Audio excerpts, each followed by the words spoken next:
mengadopsi dari KUHP ditambahkan. Jadi memperluas makna siapa yang bisa melakukan. Jadi memperluas orang yang bisa dijerat gitu kurang lebih. Betul. Oke. Lebih berbahaya dong kalau gitu. Menurut saya lebih berbahaya. Wah, kacau tuh. Pasal hoax ini. Oke. Betul nggak semua orang yang kena hoax tuh kena masuk penjara atau selektif ya?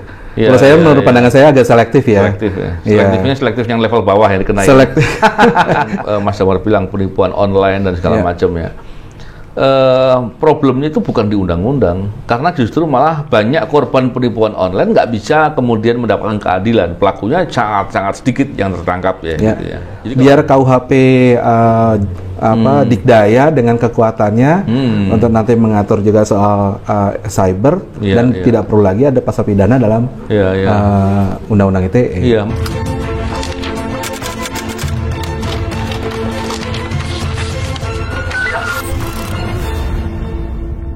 Bismillahirrahmanirrahim. Assalamualaikum warahmatullahi wabarakatuh. Salam integritas. Alhamdulillah kembali berbincang di podcast ini. Kali ini kita ingin berbincang dan mendalami mengenai Undang-Undang ITE. Barangkali masih ada ya yang belum tahu bahwa ada perubahan Undang-Undang ITE. Untuk membahas dengan lebih jelas, maka kita kali ini berkesempatan berbicara dengan pemerhati atau pemerhati ahlinya lah. Mas Damar, apa kabar Mas Damar? Kabar baik Mas. Dahsyat, dan terima kasih Mas Damar bersedia hadir. Beberapa waktu yang lalu saya tuh baca penjelasan Mas Damar di Twitter ya, X sekarang ya, tentang masalah perubahan Undang-Undang ITE. Saya pikir, menarik sekali penjelasannya. Dan saya nggak yakin orang betul-betul membaca yang sebanyak itu ya. Saya pikir, ini biar orang juga bisa update dengan perubahan itu. Kita pengen banyak tahu. Saya pun tentunya banyak hal yang mungkin nggak terlalu memahami soal Undang-Undang ITE. Maka ngobrol sama Mas Damar menjadi penting. Jadi Mas Damar, kalau bicara Undang-Undang ITE, Mas Damar ya, kita bicara terkait dengan alat bukti. Kenapa? Yang dulu ada keterbatasan penggunaan alat bukti, dengan Undang-Undang ITE menambah untuk alat bukti, penggunaan alat bukti. Ada beberapa hal lain lagi yang bisa digunakan dengan Undang-Undang ITE ya. Tapi Undang-Undang ITE juga bikin masalah loh Mas Damar. Berapa banyak kemudian Undang-Undang ITE dipakai untuk mengkriminalisasi, untuk membungkam dan lain-lain. Pandangan Mas Damar soal Undang-Undang ITE sebagai awalan seperti apa Mas Damar? Ya, ini sederhana Mas Novel. Kalau bicara Undang-Undang ITE, saya Mas Novel tuh punya pengalaman yang sama. Oke. Boleh saya share nggak? Iya, boleh dong. Pengalaman yang sama itu adalah sama-sama pernah dituntut pakai Undang-Undang ITE. Ingat ya? Iya. Jadi saya ingat karena saya waktu itu ikut mengawal lah proses tuntutan terhadap Mas Novel dengan pasal pencemaran nama 27 ayat 3. Kawan-kawan saya cerita itu. Iya, terus saya gini, loh ini kok pada akhirnya senasib. Kita berdua senasib. Tapi saya juga ingat banyak orang yang makin lama kena Undang-Undang ITE. Ada yang profesinya macam-macam ya, pengacara ada, guru pun ada, ibu rumah tangga ada. Sampai saya pikir ini kalau ceritanya begini, Undang-Undang ITE itu sama aja dengan semua orang bisa kena. Nah, cuma itu nanti kan cerita belakangan ya. Kalau cerita hari ini tuh mungkin kalau kita bicara soal Undang-Undang ITE, siapa sih orang Indonesia yang nggak takut kalau dengar Undang-Undang ITE? Pasti takut. Betul. Pertama adalah jadi momok. Terus yang kedua yang orang ingat tentang Undang-Undang ITE adalah ini undang-undang yang lebih sering dipakai oleh penguasa pada orang yang lebih lemah. Betul. Penguasa tuh bisa macam-macam, mau penguasa politik, mau penguasa misalnya ekonomi, atau bisa juga penguasa yang lain ya, yang misalnya dalam lingkup lebih kecil. Intinya orang lebih kuat, lebih mudah menggunakan Undang-Undang ITE untuk menekan orang lain. Nah, itu yang kemudian jadi cerita menurut saya ya. Benang merah dari Undang-Undang ITE dari zaman dulu sampai sekarang, daripada kita lebih sering mendengar manfaat Undang-Undang ITE untuk mengatur informasi dan transaksi elektronik di era digital, orang lebih nyanda, orang lebih ingat persoalan ketidakadilan yang muncul karena Undang-Undang ITE. Betul. Benar kan? Saya juga sering dengar itu. Kalau gini Mas Damar, melihat dari Undang-Undang ITE awal, Undang-Undang ITE itu sebetulnya dibuat tujuannya apa gitu. Mungkin Mas Damar kalau ngikuti ya, karena Mas Damar kan dari SafeNet ya, yang merhatikan itu. Terus problem-problem dalam undang-undang ITE, termasuk nanti setelah itu kita akan bicara soal perubahan undang-undang ITE itu seperti apa. Ya, kalau lihat sejarah, karena saya mengikuti prosesnya, 2008 itu zaman orang banyak melakukan scamming. Penipuan online. Iya. Caranya dulu masih carding, Mas. Iya. Kalau ingat zaman dulu ya, kartu kredit dipalsukan, lalu dipakai untuk memesan barang-barang. Iya. Lalu juga waktu itu ada kegelisahan tentang perbankan yang mulai elektronik ya, jadi mulai berubah dari analog ke elektronik. Judi pun online. Lama-lama kan semua berangsur-angsur jadi elektronik, jadi digital.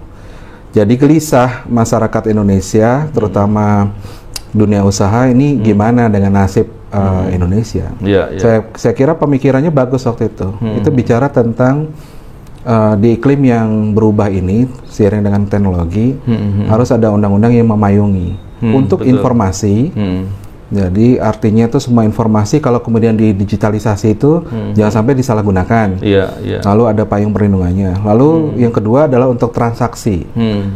Biar transaksi online itu juga transaksi yang sah. Iya, betul. Karena udah mulai terpikir orang zaman itu soal perbankan online. Akhirnya ada 2 kampus yang ditugaskan untuk merumuskan, ada kampus UI dan satu lagi kampus ITB.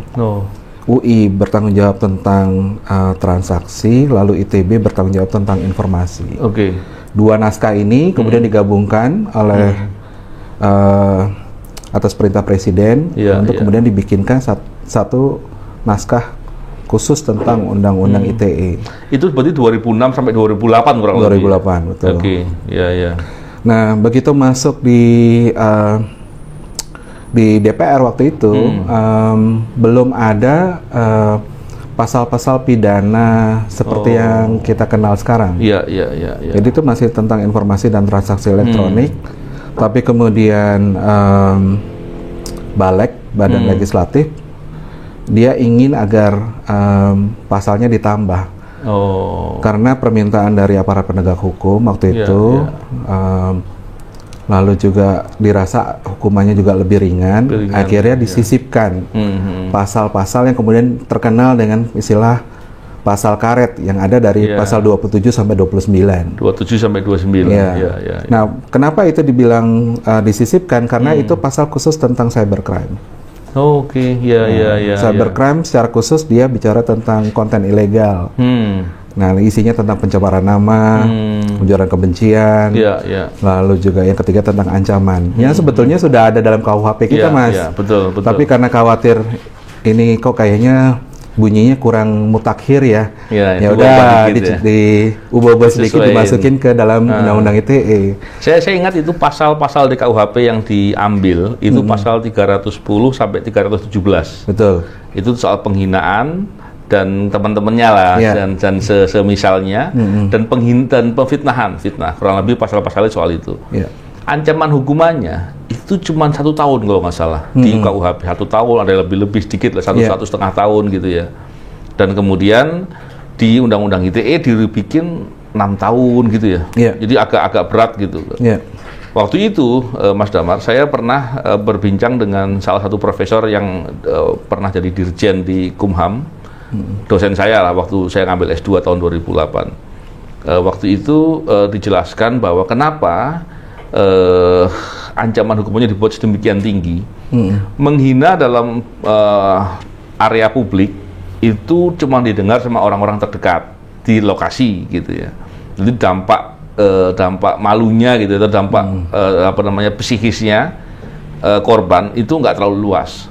Tapi kalau disampaikan dalam kalau dalam internet atau dalam istilahnya ya, dalam internet lah gitu. Kalau waktu itu internet, Mas, belum ada sosial media. Dulu belum ada sosial media, dalam internet gitu disampaikannya.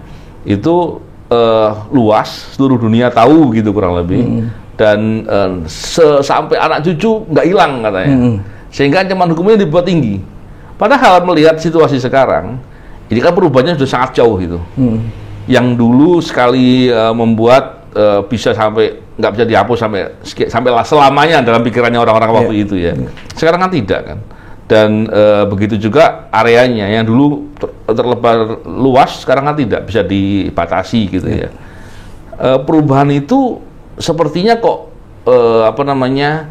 tidak kemudian diperbaiki begitu ya. Nah, Mas Damar gimana melihat situasi itu? Nah, saya nambahin tadi cerita tadi itu belum utuh, Mas. Oke. Yang utuh adalah memang lebih tinggi dari 9 bulan jadi 4 tahun awalnya. Oh iya. Jadi maksimal 4 tahun. Lalu ada permintaan, seperti yang saya katakan tadi, dalam risalah kita bisa baca ada permintaan dari aparat penegak hukum. Kalau 4 tahun nggak bisa langsung ditangkap. Nggak bisa ditahan. Nggak bisa ditahan. Iya.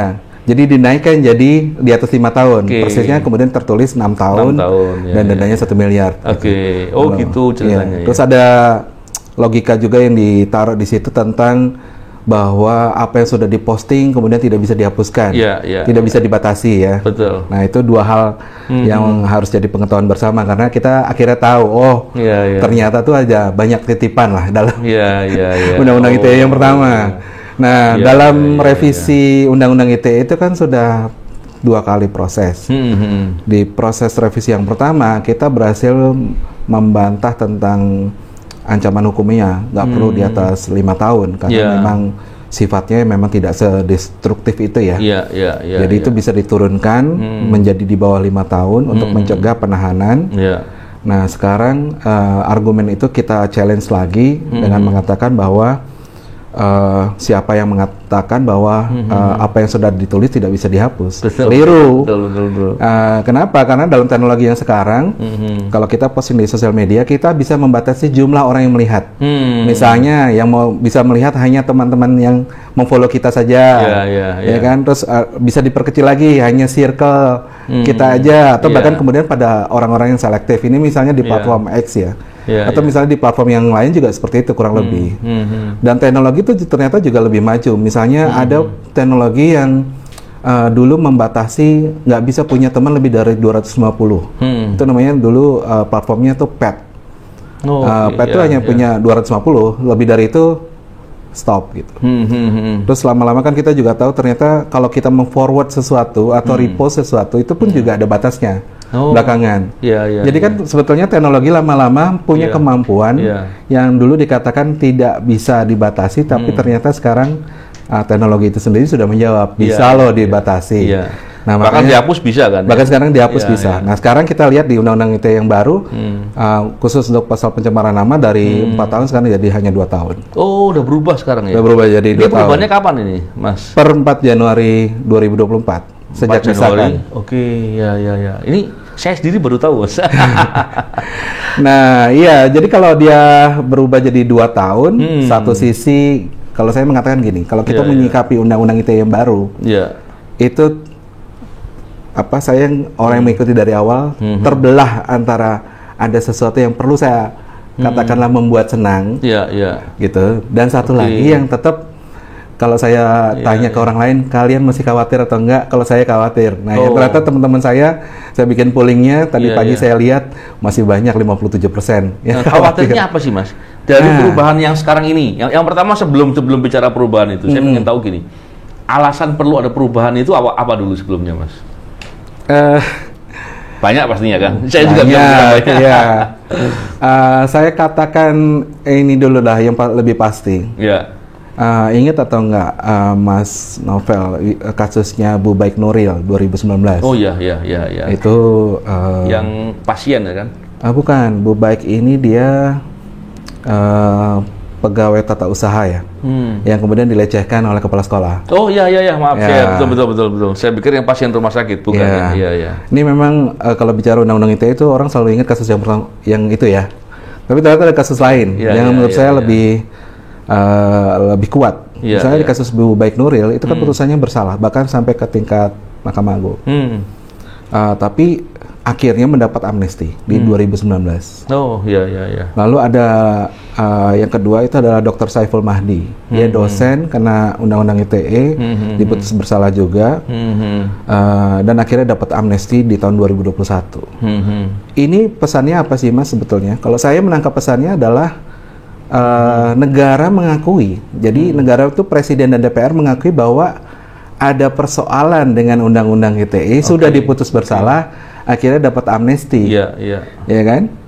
Nah, itu yang pertama. Lalu yang kedua, kita perlu ingat bahwa obrolan tentang revisi ini terpantik oleh postingan Pak Jokowi pada waktu itu. Dia mengatakan bahwa kalau pejabat tidak benar dikritik aja. Lalu semua orang gimana mau kritik Pak? Ada undang-undang ITE kan? Dilaporin. Ini laporin kan? Akhirnya rame jadi viral dan Pak Jokowi harus mengeluarkan statement yang saya kutip begini ya. Kalau undang-undang ITE tidak bisa memberikan rasa keadilan, ya saya akan minta DPR untuk bersama-sama merevisi undang-undang ITE ini.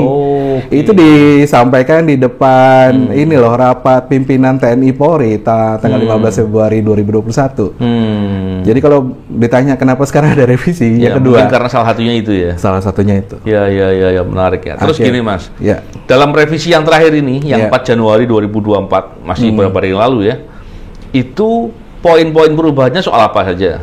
Walaupun Mas Damar sudah bikin itu utasnya di Twitter ya, di X ya. Tapi perlu juga saya rasanya untuk dijelaskan ya Mas ya. Terus soal sudah cukup atau tidak nanti kita bahas setelah itu Mas. Oke, saya coba jelasin secara sederhana. Jadi sederhananya begini, apa yang perlu kita apresiasi? Yang perlu kita apresiasi adalah apa yang tadinya tidak diatur sekarang diatur. Ya kan? Kenapa saya katakan ini perlu diapresiasi? Karena saya punya sudut pandang undang-undang ITE itu kuno, agak usang. Jadi kalau dia sekarang ditambahkan, nah pasal-pasal ini bikin hati saya lebih ayem. Yang pertama itu tentang diakuinya keabsahan tanda tangan elektronik. Mas, jadi kita selama ini kalau bikin tanda tangan, itu meskipun elektronik tidak diakui, tidak absah. Nggak ada pelindungan hukumnya nggak ada. Payung hukumnya ya. Iya, jadi bayangkan orang mau ngurus apa-apa sekarang harus tanda tangan basah terus. Nah sekarang dengan perubahan ini di pasal 13A, lalu di pasal 16 dan 17A itu akhirnya dia dimasukkan. Akhirnya aku senang karena apa? Nantinya kan bisa perbankan jadi lebih mudah, lebih swift lah zaman sekarang. Dan bukan cuma perbankan ya, saya rasa banyak proses jadi jauh lebih mudah, lebih ringkas. Betul. Nah, lalu yang kedua yang juga menyenangkan dan perlu diapresiasi, anak sekarang dilindungi dalam Undang-Undang ITE. Nah, ini memang ada banyak konten-konten dan game mungkin dan jasa-jasa lain yang kemudian punya potensi mengancam anak sekarang bisa kita merasa yakin bahwa undang-undang ini bisa melindungi. Nah, lalu yang ketiga ada pengakuan terhadap negara mau mengatur soal muatan berbahaya. Nah, selama ini kalau muatan berbahaya itu apa sih Mas? Nah, muatan berbahaya itu sebetulnya definisinya adalah konten yang mengajak orang lain untuk melakukan sesuatu yang sifatnya mengancam nyawa. Misalnya ngajak bunuh diri. Itu kan berbahaya Mas. Betul. Ilegal nggak? Enggak gitu. Selama ini enggak ya? Selama ini enggak. Lalu misalnya ngajak melakukan sesuatu yang sebetulnya mungkin tantangan lah. Kan banyak kalau di TikTok kan banyak tantangan tuh. Nah, itu kan sebenarnya berbahaya. Lompat dari rumah ke rumah. Misalnya gitu. Atau apa sih dulu mandi yang es itu. Saya nggak tahu lah. Tapi itu bisa membuat orang kemudian melakukan sesuatu yang berisiko. Nah, yang berbahaya juga tuh misalnya kontennya itu ngajak tentang kan kalau dalam ilmu kesehatan tuh sekarang tuh banyak tuh hoax kesehatan. Suruh nyampur obat apa-apa, obat herbal apa, dia bilang herbal tapi kemudian berbahaya. Nah, itu sebenarnya yang bagus ya. Artinya bagus tuh begini, karena kacamata pengaturannya tuh tidak kemudian semua serba positivistik. Serba yang ada di hukum kemudian yang itu diatur. Tapi yang berbahaya itu kemudian ikut diatur juga. Nah, itu tiga hal. Nah, sayangnya Mas, cuma 3 itu aja yang bikin senang. Artinya nggak cukup atau bukan, saya mau bilang kalau dari sisi jumlah itu 3 yang bikin senang. Nah, sekarang saya mau mengatakan apa yang bikin saya khawatir. Yang bikin saya khawatir ada berapa? 25. 25? Waduh, kacau. Jadi 3 bikin senang, 25 bikin khawatir. Nah, 25 apa aja tuh, Mas? Nah, 25 bikin khawatir. Ada di klaster nggak itu? Saya bikin 3 klaster lah. Iya, iya. Yang pertama itu klaster tentang ketentuan pidana. Oh, iya. Nah, iya. ketentuan pidana itu tadi, Mas. Mas sudah bagus lah menghantar ini tentang yang tadinya ada di KUHP dari 310 sampai 317. Tapi kan sekarang KUHP baru ya. Iya, KUHP baru. Dan perlu diingat bahwa dalam KUHP yang baru sudah menuliskan pasal-pasal yang harus dihapus dalam Undang-Undang ITE. Mulai dari pasal 27 ayat 1, 27 ayat 3, 28 ayat 2. Itu pasal-pasal itu harus dihapus dalam Undang-Undang ITE. Lah kok di sini masih ada? Di KUHP masih ada? Bukan, di Undang-Undang ITE baru. Di Undang-Undang ITE yang baru, ya. Hanya nomornya berubah, misalnya 27 ayat 3 berubah jadi 27A. Kalau 27 ayat 4 berubah dari 27B. Jadi sudah dimandatkan di KUHP sudah dimandatkan dalam KUHP untuk dihapus. Tapi nggak dihapus. Artinya di dalam Undang-Undang ITE versi 2024 ini masih ada. Oke, pasalnya soal apa aja itu, Mas? Yang belum dihapus itu? Tentang kesusilaan, itu di 27 ayat 1. Lalu tentang pencemaran nama baik, di 27A. Lalu tentang ancaman pencemaran nama, itu pasal baru malah sekarang. Lalu pasal 28 ayat 2 tentang ujaran kebencian, lalu 29 tentang pengancaman, lalu 36 tentang pemberatan terhadap konsumen. Jadi saya kan begini, lah terus buat apa kita punya KUHP yang baru kalau kemudian KUHP yang baru itu tidak kita hormati sebagai produk hukum yang kuat ya. Lah kok undang-undang itu jadi lebih powerful dari KUHP atau gimana maunya gitu ya. Nah, karena itu menimbulkan ketidakpastian hukum, saya katakan saya khawatir. Belum lagi kalau gini kan, ketika ada di KUHP dibilang nggak boleh gitu, terus di undang-undang yang bersifat khusus mengatur boleh, mana yang dihormati sama penegak hukum? Pasti. Jangan-jangan yang bersifat khusus malah. Artinya tetap nggak boleh jadinya. Betul. Repot jadinya kalau begitu. Nah, yang repotnya lagi, yang versi Undang-Undang ITE, kan dikatakan begini, alasan para pembuat kebijakan, kenapa ada di dalam Undang-Undang ITE? Karena KUHP yang baru belum berlaku. Masih berlakunya nanti di 2026. Makanya semangatnya adalah menyempurnakan undang-undang KUHP di dalam undang-undang ITE. Nah, kata menyempurnakan itu menurut saya agak berbahaya setelah saya cermati. Gitu. Karena menyempurnakan itu ternyata maksudnya adalah yang di dalam KUHP dimasukkan dalam undang-undang ITE ditambahkan kata-katanya, nggak persis sama. Tadinya kan saya pikir ya dipindahkan aja lah pasalnya. Oh ternyata enggak, sama dia dimasukkan dalam undang-undang ITE, diberi tambahan bagian-bagian tertentu. Misalnya kita bisa lihat di pasal 28 ayat 2 ya.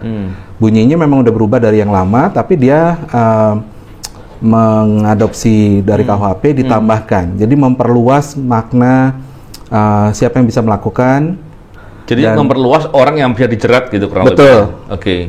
Lebih berbahaya dong kalau gitu. Menurut saya lebih berbahaya. Wah kacau tuh. Terus nggak itu juga termasuk juga kemudian menambahkan apa yang selama ini menjadi kekhawatiran orang jangan sampai itu diadopsi dalam undang-undang ITE, yaitu tentang pasal pengaturan tentang disinformasi atau hoax. Awalnya itu kan di dalam pasal 14-15 Undang-Undang Nomor 46. Tapi sekarang dimasukkan dalam Undang-Undang ITE gitu. Nah, begitu dimasukkan dalam Undang-Undang ITE, pertanyaannya adalah memang prakteknya selama ini seperti apa sih tentang penerapan pasal hoax ini? Betul nggak semua orang yang kena hoax tuh kena masuk penjara atau selektif ya? Kalau saya menurut pandangan saya agak selektif ya. Selektifnya selektif yang level bawah yang dikenai. Selektif yang lebih bawah, yang bukan yang memproduksi, yang kena justru masyarakat banyak. Artinya dan itu kan juga jadi pertanyaan yang besar ya, adalah disinformasi macam apa yang sebenarnya mau dipidana. Kalau levelnya cuma sekadar dia keliru dalam menyampaikan data kan menurut saya tidak perlu sampai dipidana. Memang begini Mas, dalam perspektif pidana ya, orang itu disalahkan atas suatu perbuatan pidana. Ada dua kemungkinan kan. Ada perbuatan itu adalah delik sengaja atau delik culpa gitu. Delik culpa pun bukan berarti dia nggak sengaja terus bisa dihukum. Ada syaratnya. Karena setiap orang tuh dihukum itu harus dengan adanya pertimbangan bebas. Dia punya pertimbangan untuk berbuat apa tidak berbuat. Walaupun di delik culpa, tetap harus seperti itu. Dan saya khawatir kemudian perspektif penegak hukum dalam melihat delik hoax tadi, kemudian tidak mempedulikan itu. Hanya dibaca dalam perspektif normatif bunyi aja, bunyi deliknya saja. Sehingga bisa nyasar kemana-mana itu. Itu yang repot itu. Ini bukan hanya repot, kalau menurut saya dari sekian yang paling saya khawatirkan, pasal 283 ini, menurut saya harus ekstra hati-hati. Artinya ini di tangan orang yang salah, Mas. Ini kan sekarang bukan cuma masalah di pidana, kalau di Undang-Undang ITE. Karena sekarang ada kewenangan penyidik untuk menutup akun. Menutup akun, menutup rekening bank, menutup uang elektronik, sampai IP address dan lain sebagainya. Jadi kalau dia terkena pada individu, mungkin kita bisa bisa melihat ini efeknya mungkin pada kebebasan individu ya. Tapi kalau dia terkena pada institusi media dan jurnalis, dan media itu kemudian kenanya bukan cuma sekedar orangnya dibawa ke pidana, tetapi misalnya di confiscated ya semuanya ya, ditutup semuanya, itu kan namanya bukan lagi lagi pemberedelan itu. Betul. Itu udah masa gelap untuk kebebasan pers. Nah, kalau India keluar zaman sekarang, tahun politik, 4 Januari kan 1 bulan lagi ya.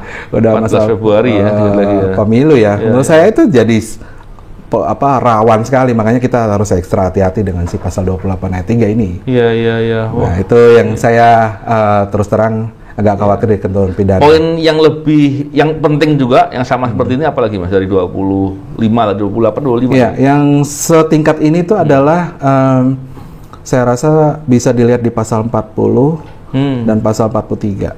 Apa itu Mas, tentang kontrol negara yang lebih kuat. Secara khusus sebenarnya kontrol Kominfo. Terhadap internet. Kontrolnya ini ya tadi saya katakan misalnya di 43.L ayat 5.L gitu ya, tentang kewenangan penyidik pejabat PNS di Kominfo bisa melakukan hal-hal yang seperti tadi saya sebutkan. Jadi dia bisa menutup akses terhadap uang elektronik kita, rekening bank, akun media sosial, dan ini kalau nggak ada safeguardingnya ya, jadi siapa yang mengawasi mereka gitu ya? Betul. Itu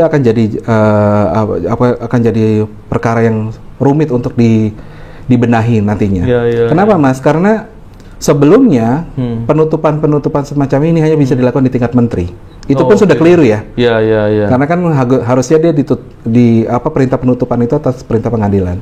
Dulu kita punya problem itu dengan menteri yang melakukan penutupan. Menutup ini tanpa ada proses peradilannya, tanpa ada proses perkaranya. Tanpa harus proses peradilan, tanpa harus perintah menteri, setingkat penyidik bisa melakukan. Oh gitu. Nah, ini terus yang kemudian berlaku tetap ya artinya ya. Berlaku tetap. Oh gitu ya, bahaya betul ya. Nah, ini yang kemudian saya minta semua untuk memperhatikan ini, bukan untuk kemudian kita mengatakan bahwa menakut-nakuti ya, fear mongering ini nggak tentang itu tentang potensi bahwa dia bisa disalahgunakan. Kita kan tentu masih belum lupa berapa hari kemarin ya putusan Pengadilan Jakarta Timur, Mas Haris dan Fathia atas masalah yang terkait dengan Undang ITE juga kan itu. Dan kalau kita lihat dalam pokok perkaranya gitu ya, Mas Damar, tentunya kan kita melihat bahwa ada riset itu menggambarkan adanya potensi korupsi gitu, potensi kerusakan lingkungan lingkungan lah gitu ya, ataupun terkait dengan penguasaan sumber daya alam oleh pihak tertentu gitu. Terus kemudian dikritisi, itu diproses seperti kemarin gitu. Bahkan kalau kita lihat apa yang dikhawatirkan itu sampai sekarang kita nggak pernah mendengar ada lembaga atau siapapun ya yang mau representasi negara melakukan pemeriksaan mendalam atas masalah itu. Apa nggak bahaya coba melihat situasi itu sebegitu seriusnya itu? Kalau pandangan Mas Damar gimana tuh? Ya, ini kan menjadi menjadi sebuah pernyataan yang boleh saya katakan sebagai undang-undang ITE menjadi alat dari mereka yang melakukan kejahatan untuk membungkam kebenaran. Ya, ya. Itu real terjadi kan? Real terjadi ya. Hampir kena hukum tuh kemarin. Hampir kena hukum. Alhamdulillahnya putusannya bebas. Tapi ini sebetulnya berlaku untuk banyak orang. Ya, ya. Berlaku untuk banyak orang tuh karena memang banyak sekarang kasusnya. Contoh yang lain misalnya yang sedang berjalan, kita sedang tangani itu kasus di Karimun Jawa. 4 orang warga dan aktivis yang sedang membela Pulau Karimun Jawa dari serangan petambak udang ilegal. Yang petambak udang ilegal ini kan sudah dikatakan oleh KLH dia merusak lingkungan. Dan sudah harus dihukum, ditetapkan sebagai tersangka. Tapi mereka melaporkan orang-orang ini dengan undang-undang ITE. Jadi Mas, undang-undang ITE itu sekarang sampai segitu dipakai untuk istilahnya nyerang orang. Menyerang orang yang berbuat kebenaran ya, berbuat whistleblower ya, misalnya kasus korupsi. Kalau ada orang mengatakan itu orang itu korupsi gitu, dan dia sertakan buktinya, itu orang yang dituduh korupsi kemudian bisa menuntut hanya karena orang itu kemudian memakai Facebook untuk menyebarluaskan dugaan dia bahwa pelaku tersebut melakukan korupsi.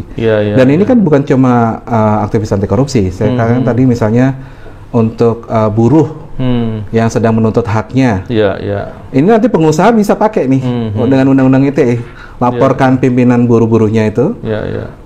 Jadi undang-undang ITE menjadi union busting untuk nutup gerakan buruh. Jadi undang-undang ITE itu belakangan rupanya dipergunakan sebagai cara ya untuk menghancurkan gerakan masyarakat, untuk menghancurkan gerakan anti korupsi, gerakan lingkungan, gerakan macam-macam gerakan yang selama ini memang disuarakan oleh masyarakat. Nah ini yang sebenarnya paling bahaya.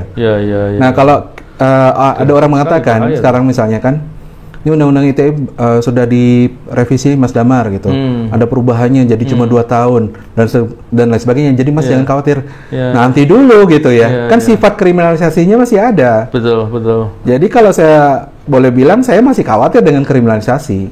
Kalau memang tadi dikatakan Pak Jokowi menghilangkan ketidakadilan, lah ini bibit ketidakadilannya masih ada.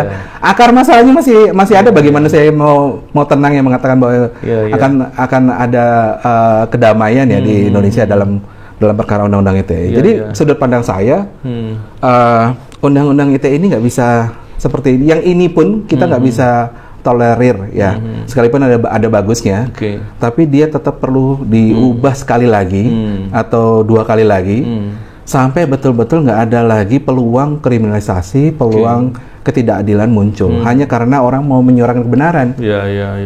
Memang kadangkala kesel sekali ya melihat orang-orang yang sudah mau berkorban untuk bicara gitu ya, atau mengkritisi suatu kejahatan-kejahatan atau praktek-praktek yang nggak benar, terus kemudian dia justru malah dikriminalisasi.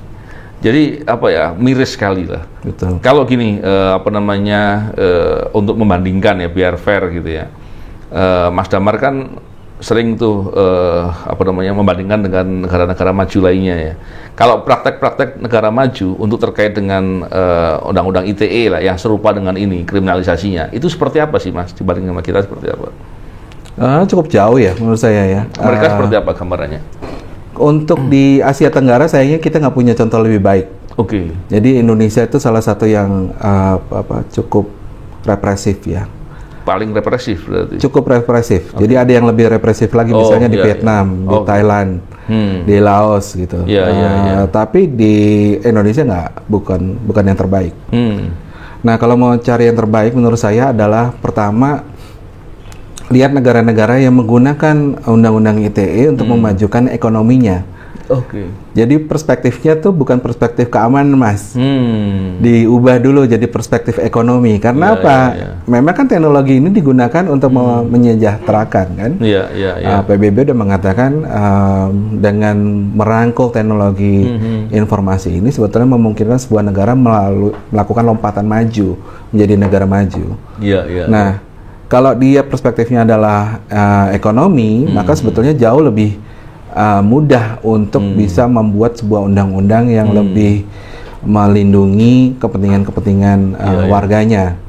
Dan bagaimana pengaturannya tentang pidananya? Pidana tetap bisa diatur dengan KUHP.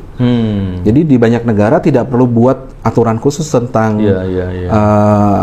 pidana di cyber karena sudah ada KUHP di tingkat mereka atau criminal code di tingkat negara tersebut yang bisa digunakan dalam prakteknya untuk melindungi warga misalnya dari penipuan online. Nah hari ini kita masih banyak ditipu online loh Mas, loh. Itu cukup dengan KUHP sebetulnya, nggak perlu sebuah aturan khusus ya. Nah, kalau bicara terkait dengan tadi yang Mas Damar bilang penipuan online dan segala macam ya. Problemnya itu bukan di undang-undang, karena justru malah banyak korban penipuan online nggak bisa kemudian mendapatkan keadilan. Pelakunya sangat sedikit yang tertangkap gitu ya. Jadi kalau melihat dibandingkan itu, mestinya problemnya adalah memperbaiki proses yang dilakukan oleh penegak hukum untuk melindungi kepentingan masyarakat kan gitu. Betul. Justru yang dibuat dalam undang-undang yang terkait dengan hoax segala macam, justru dampaknya malah justru dipakai untuk kriminalisasi. Jadi kebalik-balik jadi ya. Terus yang kedua yang paling kentara kalau kita bandingkan sama negara lain, mereka tidak bertumpu hanya pada satu undang-undang. Jadi untuk mengatur internet itu bisa pakai banyak undang-undang, produk undang-undang. Misalnya undang-undang tentang artificial intelligence, lalu undang-undang tentang multimedia, undang-undang tentang macam-macam ya. Bisa dibuat seperti itu. Nah, kita tuh kayaknya semua dipusatkan pada undang-undang ITE. Tapi bersyukur kita sekarang udah punya undang-undang PDP, udah punya undang-undang TPKS. Sebenarnya sudah dibagi-bagi ya. Nah, maka itu sekarang kita harus menurut saya kalau kita bisa benahi undang-undang ITE itu caranya adalah dikembalikan ke semangat yang paling awal tadi. Semangat paling awal adalah mengatur soal informasi dan transaksi elektronik. Betul. Dengan perspektifnya ekonomi. Harusnya itu, begitu itu sebetulnya yang dimajukan.